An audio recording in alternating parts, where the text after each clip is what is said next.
오늘 토론은 주로 이제 방송법 관련된 내용을 가지고 토론을 주로 하겠습니다만은 그 전에 지금 강효상 의원께서 여러 가지 얘기를 하셨습니다. 그런데 저는 이게 단순히 뭐 정치적인 그런 문제에만 그치는 것은 아니고 우리 언론들의 이 경향이 꽤 오래된 겁니다. 꽤 오래된 거여서 예를 들어서 우리가 돌아보면 광우병이라든지 또는 메르스 사태라든지 그동안에 뭐 쓰레기 만두 사건이라든지 또는 인사청문회가 있을 때마다 언론들의 그 악한 보도 관행이라든지 하는 것들이 계속되어 왔고요.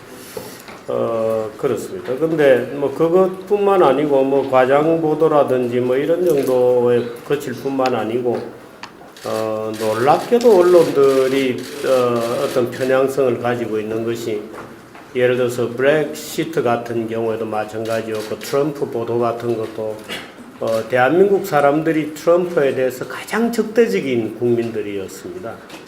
트럼프 지지율이 대한민국이 제일 낮았는데요. 3%였습니다. 그 다음에 일본도 낮았습니다만 한 16%, 17% 정도 됩니다. 근데 대한민국 국민들은 왜 유독 트럼프에 대해서 그렇게 적대적이었는가? 그 언론들이 그렇게 만든 거죠. 예를 들어서 브렉시트 보도 같은 것도 우리나라 언론을 보고 있으면 영국인들은 미친 인간들입니다. 저질들이고. 근데 브렉시트는 낫죠.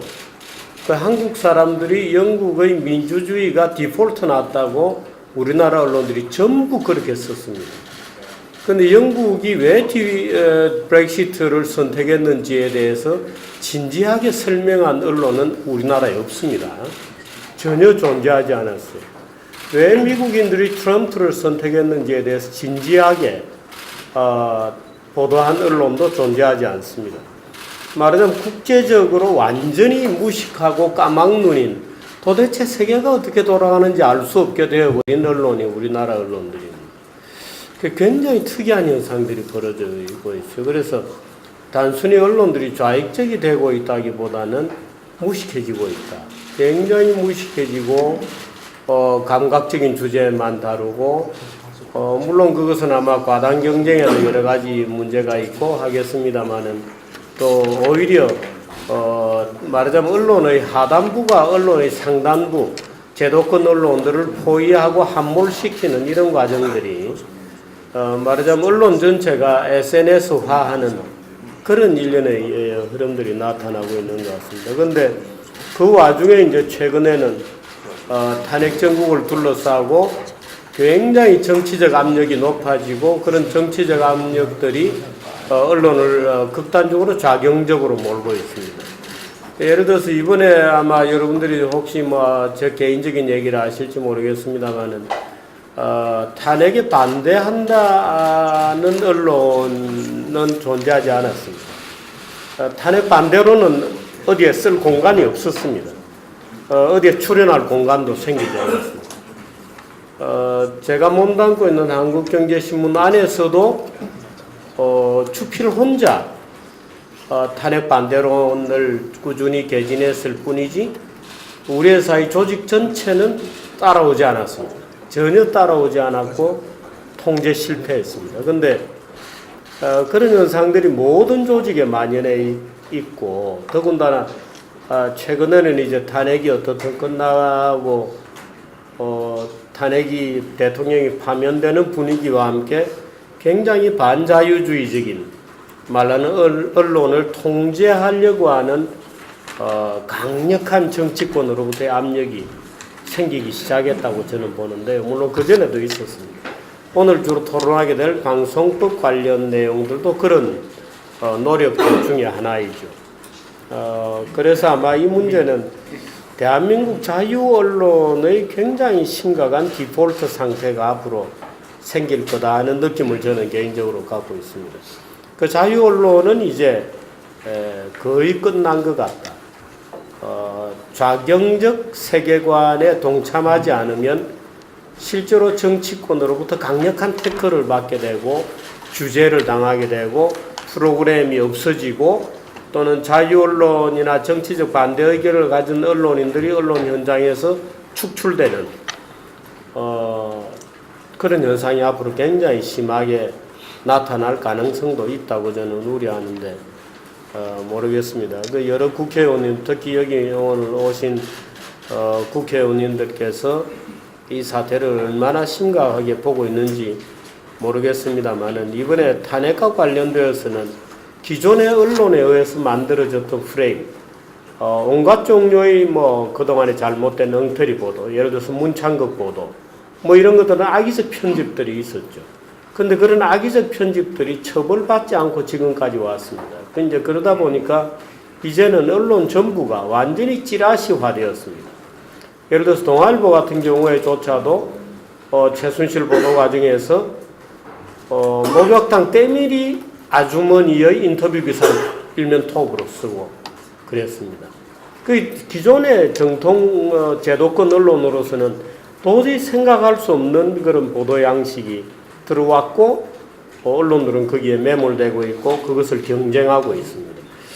그래서 국회에 계신 여러분들께서 어떤 느낌을 갖는지 모르겠습니다만 언론을 통제하려고 하는 굉장히 강력한 유혹이 현재 야권으로부터 또는 좌익 그룹으로부터 언론을 통제해야 되겠다는 굉장히 강한 압력이 들어오고 있다는 것도 여러분들이 조금 알아주시면 좋겠고 그대로 방치할 경우에는 당합니다. 소리 소문 없이 다 제거됩니다.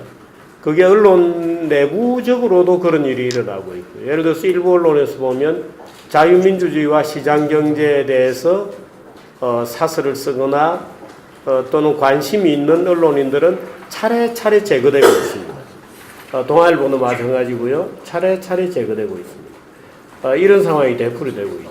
그래서 위기 국면이라는 느낌을 자주 갖고 오늘 그런 문제를 조금 좀 이따가부터 토론을 해보겠습니다. 여러 의원님들께서 또 참가자 여러분들께서 깊이 경청해 주시고 위기를 공감해 주시기를 좌장으로서 부탁을 드리면서 시작을 하겠습니다.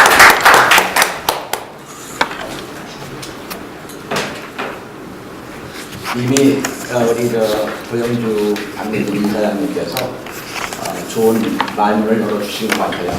기본적인 문제의식을 가지고 계시고 저 나름대로 이제 여기 언론 현상에 대한 얘기는 제가 생략을 하고 방송법 개정에 대한 그만 말씀을 드릴까 합니다. 기본적으로 총괄조서는 하나의 방송법 개정안은 어떻게 보면 백주대로의 날치기에 버금가는 몰 명치의 끝이다라고 아주 극한적인 표현을 해도 마땅할 정도로 많은 문제점을 가지고 있다고 생각합니다. 기본적으로 이 민주주의라는 게 견제와 균형을 얘기가 체크앤 밸런스인데 이 개정안은 그 견제와 균형의 바탕을 두한 민주화 또 공영화, 민주방송, 공영방송의 팽한 개선이 아니라 개혁이다. 그리고 우리는 흔히 이제 방송의 정치화를 항상 막아야 되겠다는 얘기를 하면서 이 개정안을 보게 되면 바로 방송의 정치 도구화로 약주행하는 것이다.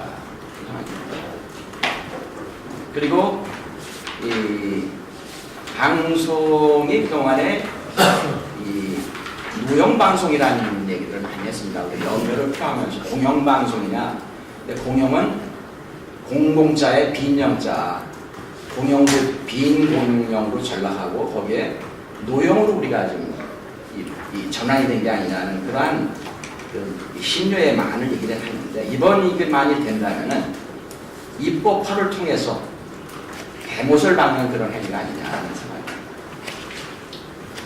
그리고 저는 방송의 주인은 시청자라고 생각합니다. 이번 개정안을 보게 되면 방송의 주인인 시청자의 권익은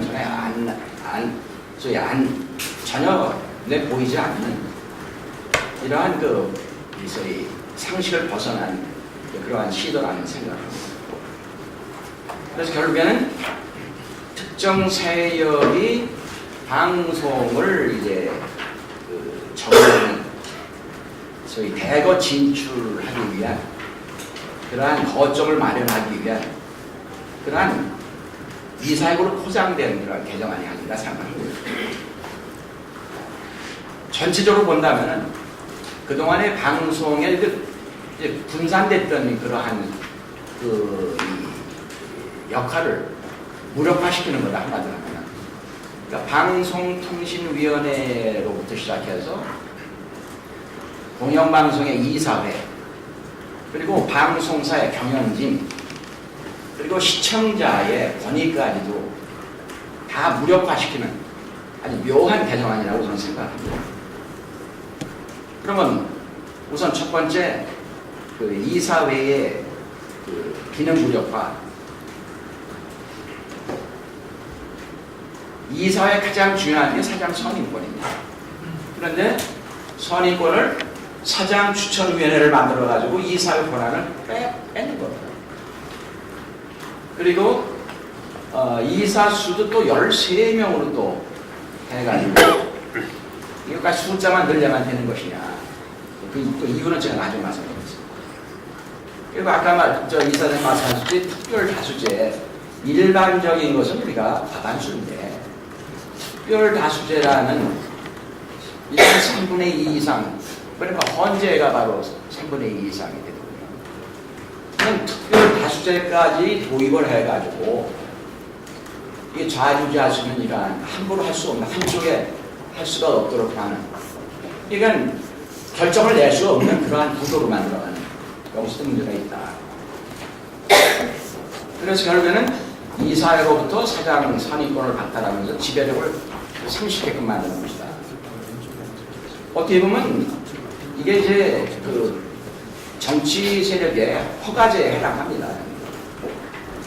그러면서 결국에는 뭐냐면 방송통신위원회가 이사들을 이제 추천하시는 기본 그런 역할을 하면서 여야의 추천을 받고 이제 정부로부터 추천을 받아가 9명 MBC 같은 경우는 그렇죠. 그런데 이제는 방송통신위원회도 이사를 추천하시는 권한이 없어지는 겁니다. 무력화된 겁니다. 그럼 방송통신이 뭘 하느냐? 하던 일은 방송사를 이제 제재하는 기능만 나누는데, 근데 방송사업자도 또 힘이 없습니다. 왜냐하면 방송사의 그 기능을 어떻게 없애느냐? 아까 이제 이사회가 사장 추천위원회를 만들고 그 사장 추천위원회가 편성위원회를 또 구성합니다. 근데 편성위원회가 사측에서 5, 또 이 직능단체, 직능인을 해가지고 5대 5입니다. 그러니까 결국에는 공소는 뭐냐면 방송 경영진은 손을 떼라는 얘기입니다. 편성권이 없는 겁니다. 그러니까 경영권이 없어지는 겁니다. 가지고. 그렇게 해서 묘하게 그 편성위원회에다가 정권을 위임을 하게 되죠. 그러니까 독점권입니다. 가지고. 편성위원회야말로 이거야말로 소위 견제와 균형을 필요로 하는 데입니다. 그래서 사내에서도 이 사측하고 이 직능들과의 소위 그 균형을 찾아라. 그리고 이제 더한 경우는 이사회 동의를 얻어야 한다든가, 정말 편성권이 중요한데 편성위원회는 독점권을 주는 겁니다. 독점을 배제하자면서 독점권을 주는 묘한 이러한 개정안. 이렇게 하고 결국에는 이제서 방송통신위원회 무력화, 이사회 무력화, 그 편성위원회가 또 뭐냐면은 시청자위원회를 또 구성합니다. 시청자위원회는 다시 보면 방송을 견제하는 주인입니다, 사실. 그래서 보내는 샌다와 리시버가 서로 좋은 의미에서 상호 견제해라. 시청자위원회가 있는데 이 편성위원회가 또 시청자위원회를 구성합니다.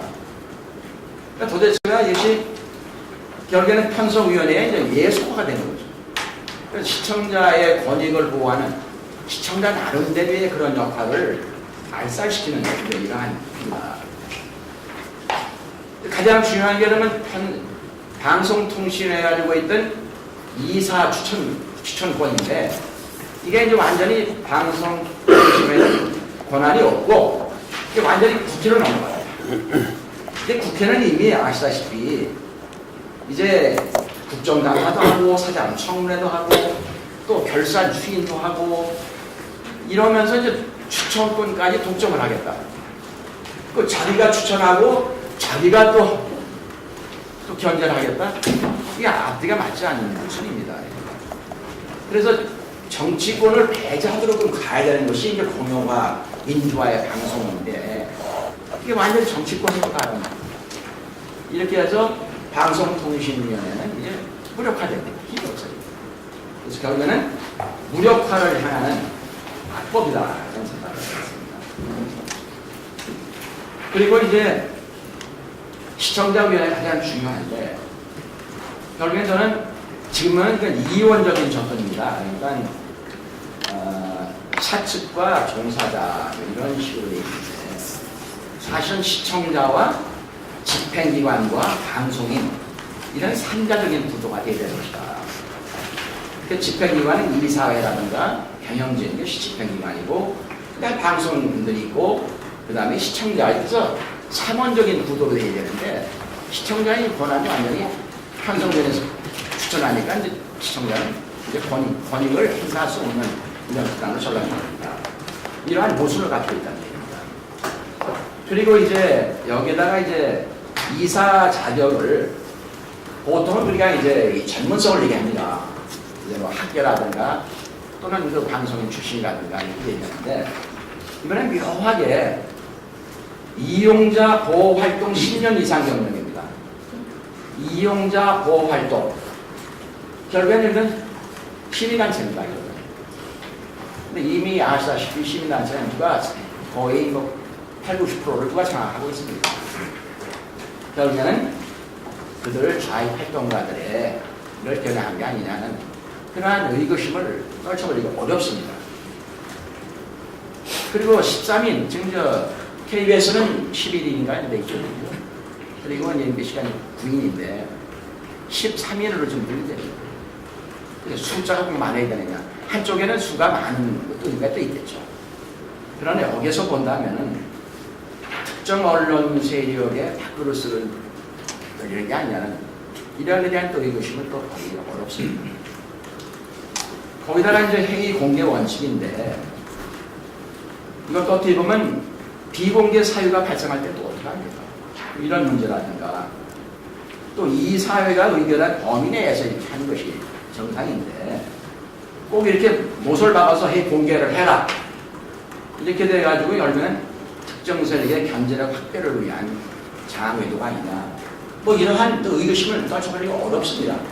그러니까 표현된 것과 표현되지 않은 그 숨어있는 그러한 의도들이 상당히 다분히 이런 문제점을 내포하고 있다. 이런 의미에서 결국에는 결국이 뭐냐면은 특정 세력이 저희 방송사를 이제 점거하는 이제 그러한 포장된 개정안이 아니냐. 뭐 이러한 저 나름대로의 생각을 하면서 앞으로 기본적으로 결과는 우리 국회에서 여야가 격돌하면서 개정안은 절대 나가야 되겠다. 지금 있는 자체 이것만해도 유지하는 것이 그래도 그나마 낫지 않을까 생각합니다.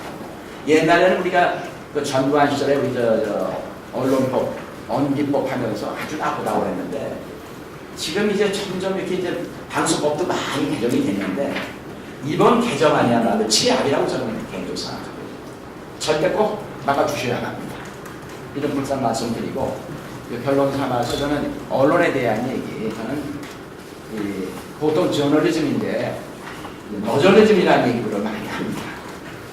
너절리즘에다가 너덜리스트라는 이러한 악명까지 붙지 않도록 정말 공정한 길을 꼭 좀 가주십사.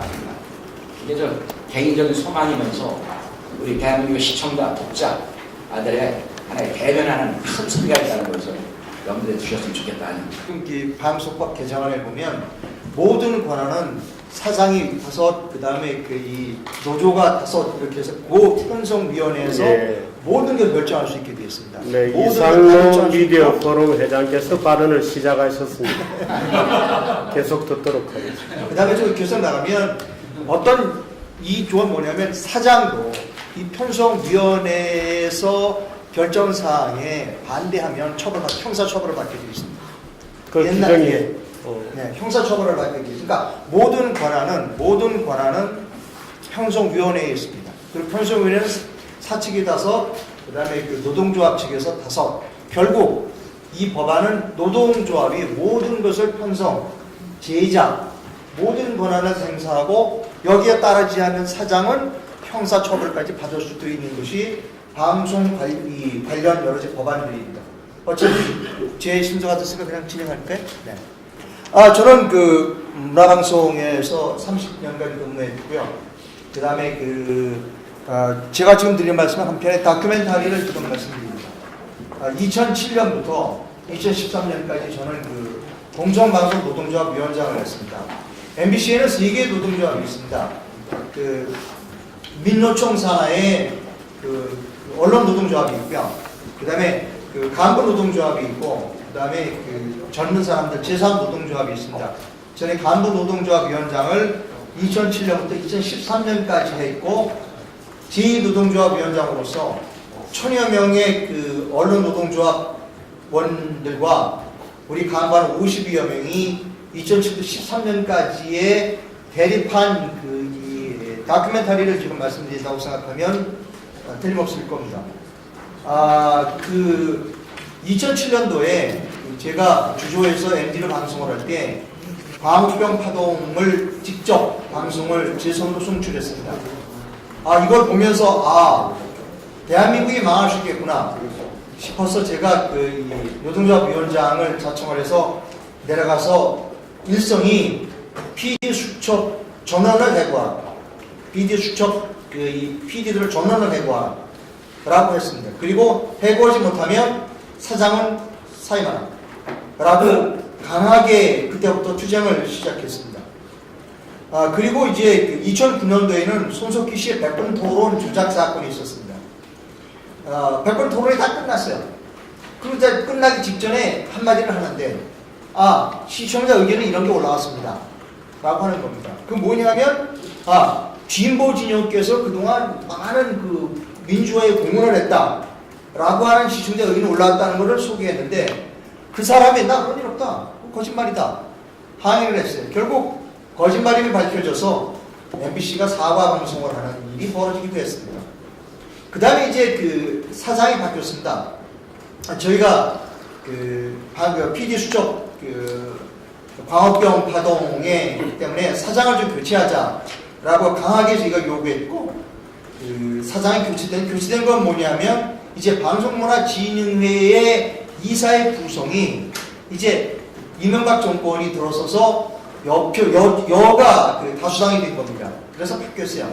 이제 극렬하게 이 노동조합에서 제1노동조합에서 방해를 하는 겁니다. 사장의 출근을 막는 거죠. 못 들어오게 막는 겁니다. 그때 이제 그들이 내세운 논리는 뭐냐면, 우리의 목표는 지금 현재 사장이 출근을 막는 것이 목표가 아니다. 이건 목표가 아니고 우리의 목표는 현 정권에 대한 심판이다. 이거 매우 중요한 얘기인데요.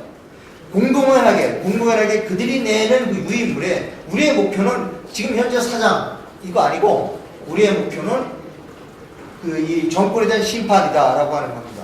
제가 반박을 할 때 그러면 공영방송의 노동조합이 왜 국민의 선택에 의해서 뽑힌 정권을 심판해야 되느냐, 그 논리적 근거가 뭐냐라고 계속해서 반박을 했죠. 그 뒤에 이제 또 그 PD 수첩에서 수심 6m, 4대강 수심 6m의 비밀이라는 것을 몰래 방영을 추진했습니다. 이건 뭐냐면 4대강이 수심 6m다. 이거는 이명박 대통령이 문화를 만들기 위한 음모다라고 취재를 했어요. 근데 그걸 이제 정부에서 관련부서에서 알고 그런 일이 아니다 라고 우리 MBC 항의를 했고, 사장이 그럼 그 프로그램을 좀 보자. PD들이 사장이 보여주지 않으려고 노력했습니다. 사장이 이걸 왜 보느냐? 이거는 우리에게 권한이 있다. 사장은 이걸 볼 수 있는 권한이 없다. 제가 개입을 했습니다. MBC 때문에 대한민국이 망할 수 있다. 사장이 방송 프로그램을 못 본다면 이거는 말이 안 된다. 어쨌든 티격태격 하다가 방송을 나갔습니다.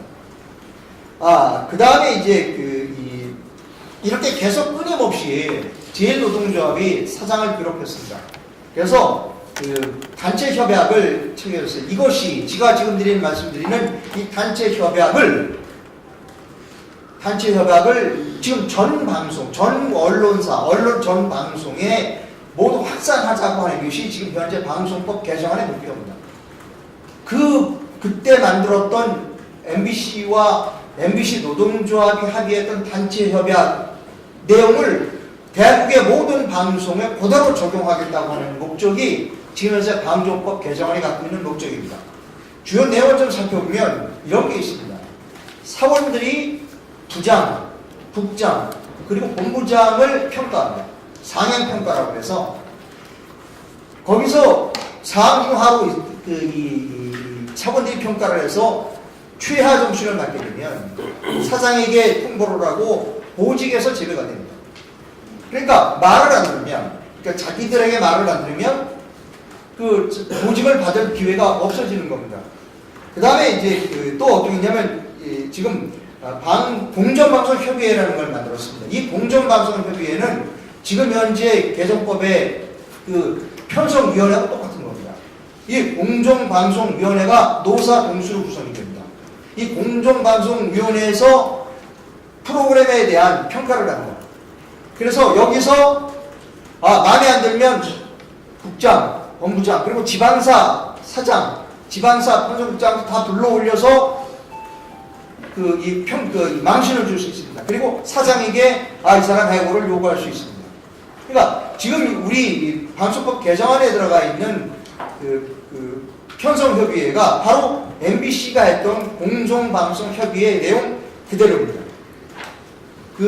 이렇게 노동조합이 강력한 힘을 갖게 되니까 어떤 일이 벌어지는가 하면 모든 문제에 노동조합이 다 개입을 합니다.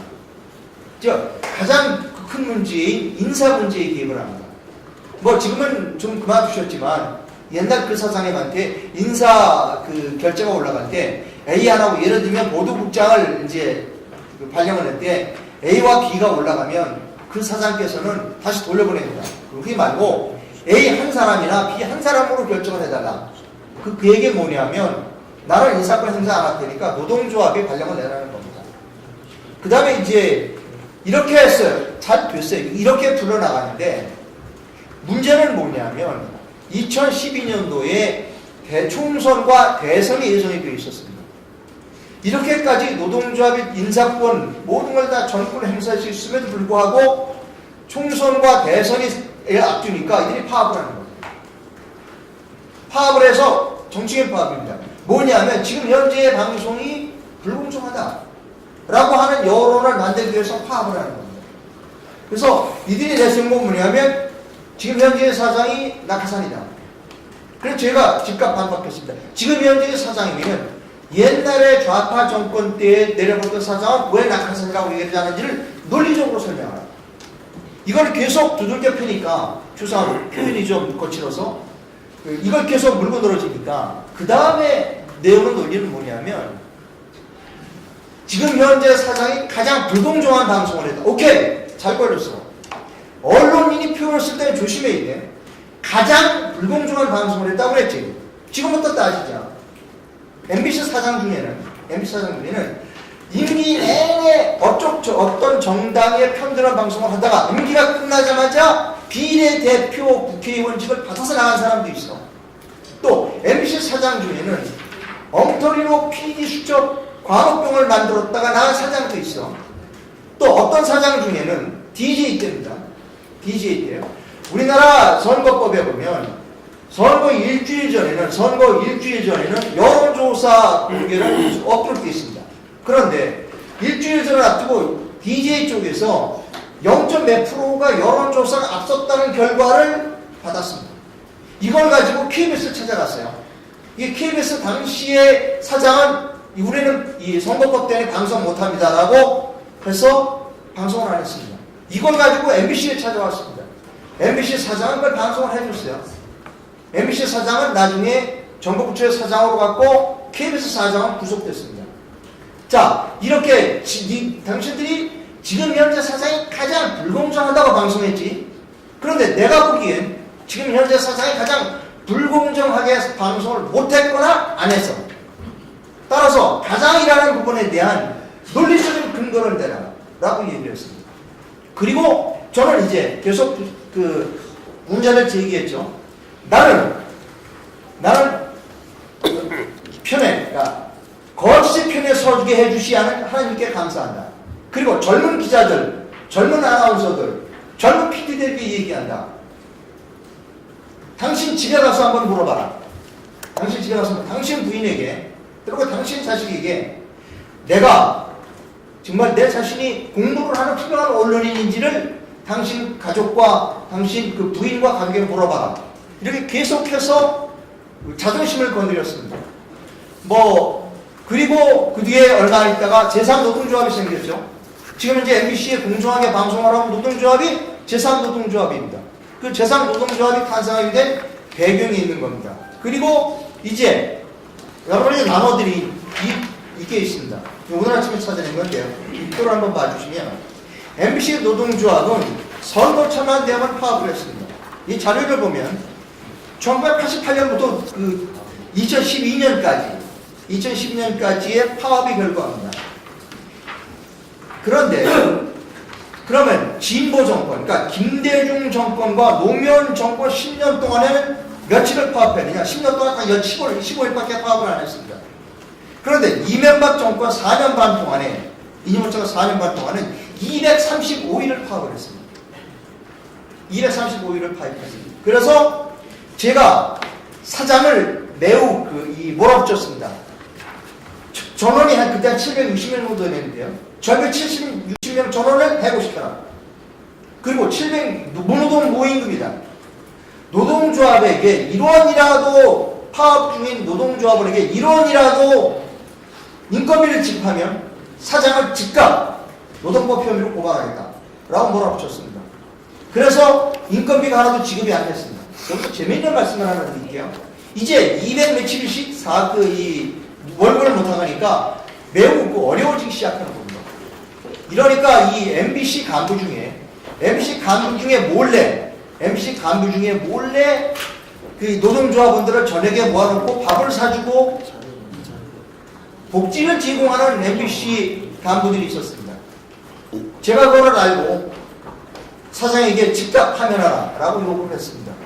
어쨌든 이렇게 해서 파업은 이제 MBC 노동조합원들이 배가 고프니까 끝났고요.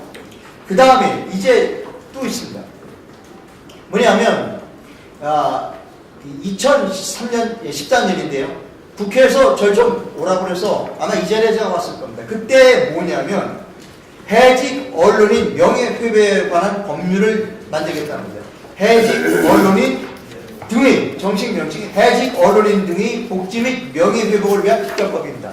뭐냐면 230일 동안 170일입니다. 그때 잠깐 170일 동안 파업한 노동조합원들을 복직시키고 그리고 지급하지 않았던 인건비를 지급하라는 겁니다.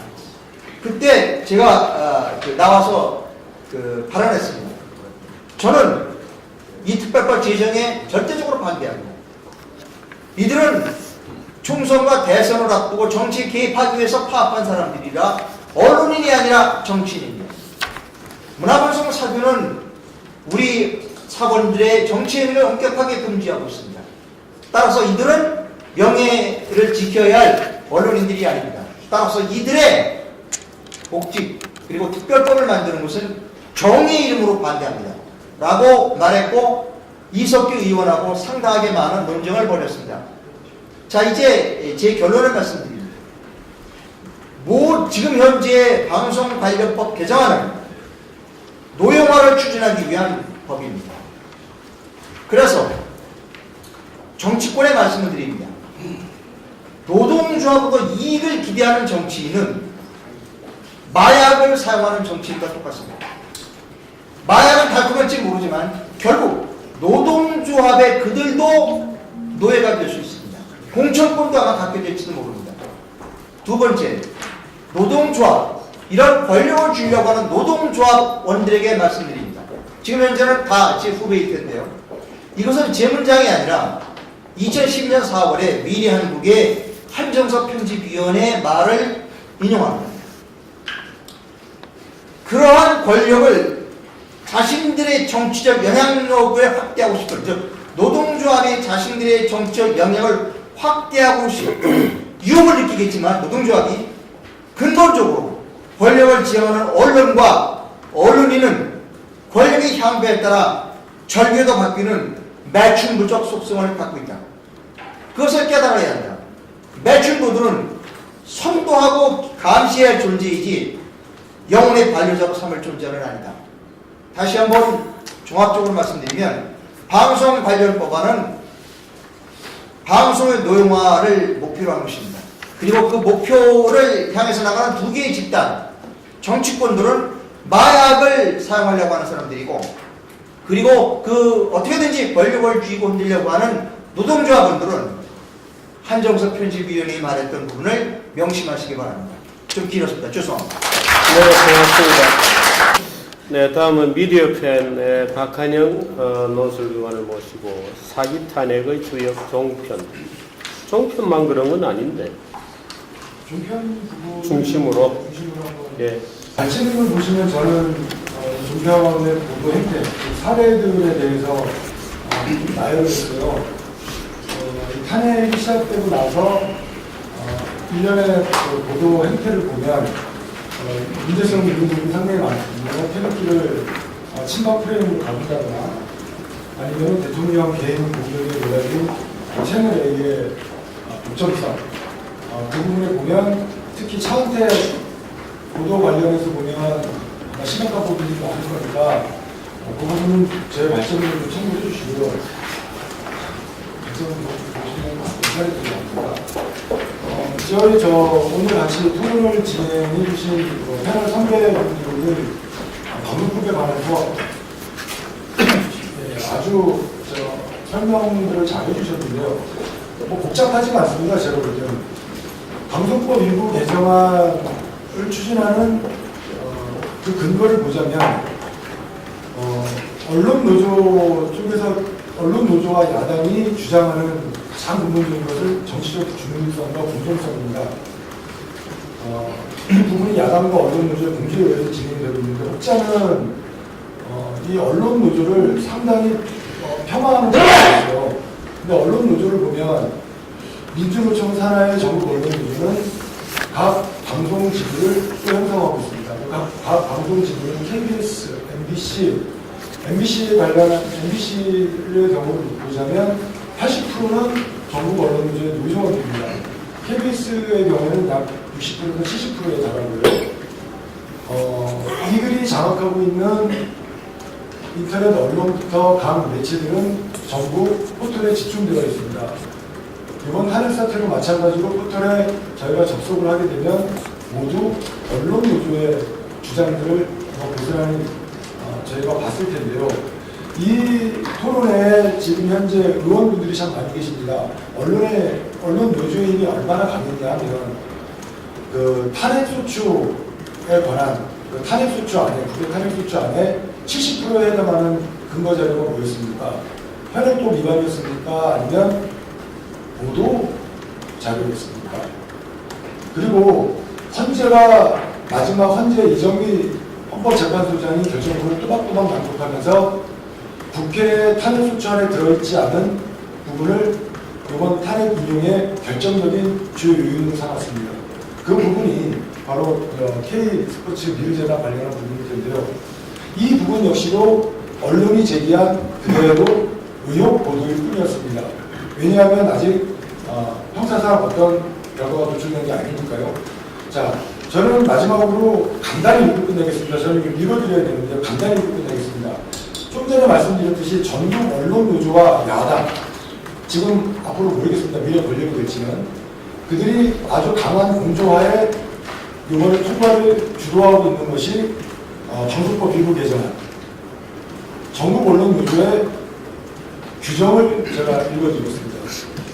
이들이 정치적 중립과 공정성을 내세우면서 저희 정권이 방송사 사장을 임명을 한다고 기울어진 운동장이라는 표현을 쓰고 있는데 과연 그것이 적합한지 이에 대해서 말씀을 드리겠습니다.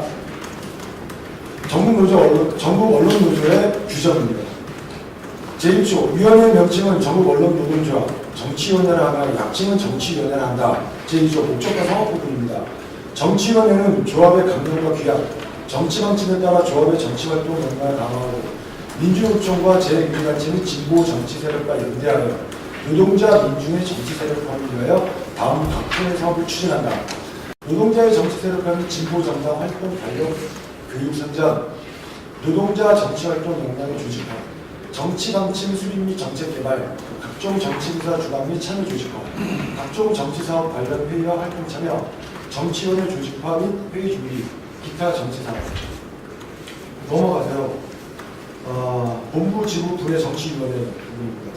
조합, 산하 본부, 지부, 분해는 정치활동 강화를 위해 지부 정치위원회를 구성하여 활동할 수 있다.